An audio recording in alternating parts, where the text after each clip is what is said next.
শুনক 2020 চনত মই অলপ মাটি কিনিছিলোঁ তাহাৰআলিৰ পৰা। তাহাৰআলিৰ মৃত্যুৰ পিছত চকুৰালি পৰা পুনৰ আমি টকা দি মাটি ৰেষ্টুৰি ল'লোঁ।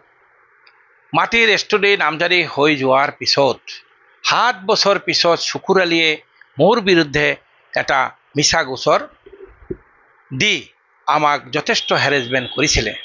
আৰু এই চকুৰালিৰ পিছফালে কোকৰাঝাৰ চহৰেৰে স্থানীয় লেণ্ড মাফিয়াসকলে তেওঁৰ লগত লগ লাগি মোক হেৰেছমেণ্ট কৰিবলৈ এখন মিছা কেছ কোকৰাঝাৰ থানাত ৰুজু কৰিছিলে।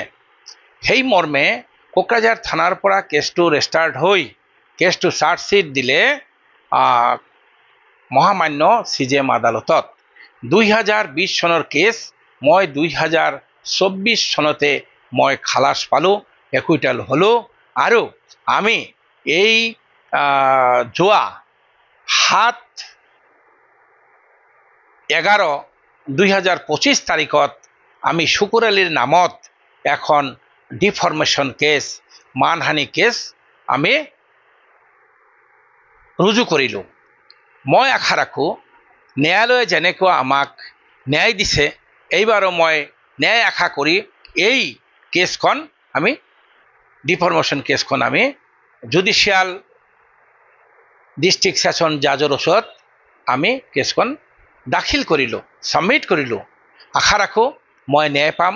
আৰু এই চকুৰালিৰ লগত এই মাটি মাফিয়াজন এনেকৈ দুষ্ট, তেওঁৰ বাপেকে এটা জেগাত মাটি বিক্ৰী কৰে, চকুৰালিয়ে আৰু বেলেগৰ লগত মাটি বিক্ৰী কৰে। এনেকুৱা ধৰণৰ বহুত কেছ হৈ আছে। আৰু ইয়াৰ লগত যিবিলাক মাটিৰ দালাল, সিহঁতে তেওঁক ছাপৰ্ট কৰি থাকে, তেওঁক দি মানুহৰ নামত, ভাল ভাল মানুহবিলাকৰ নামত তেওঁক বিভিন্ন কেছ দি এজাহাৰ দি পেলাই হেৰেছমেণ্ট কৰিছে। যিয়ে নহওক, মই আজি ন্যায়াধীশসকলক মই ধন্যবাদ জ্ঞাপন কৰিছোঁ।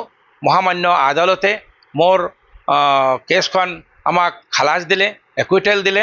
আৰু সেই মৰ্মে আমি আজি যোৱা 7 তাৰিখত 7/11/2025 তাৰিখত চকুৰালিৰ নামত আমি মানহানি গোচৰ ৰুজু কৰিলোঁ।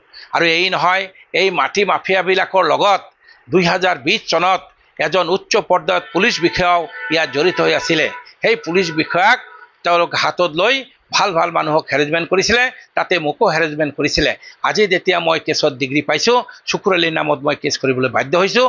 আৰু মই ন্যায়ালয়ৰ তাত আশা ৰাখোঁ, বিশ্বাস ৰাখোঁ, ভৰসা কৰোঁ আমি ন্যায় পাম। আৰু চকুৰালি যেনেকৈ মোৰ বিৰুদ্ধে মিছা গোচৰ ৰুজিছিলে, সি নিশ্চয় ইয়াৰ শাস্তি পাব, মই ন্যায় পাম।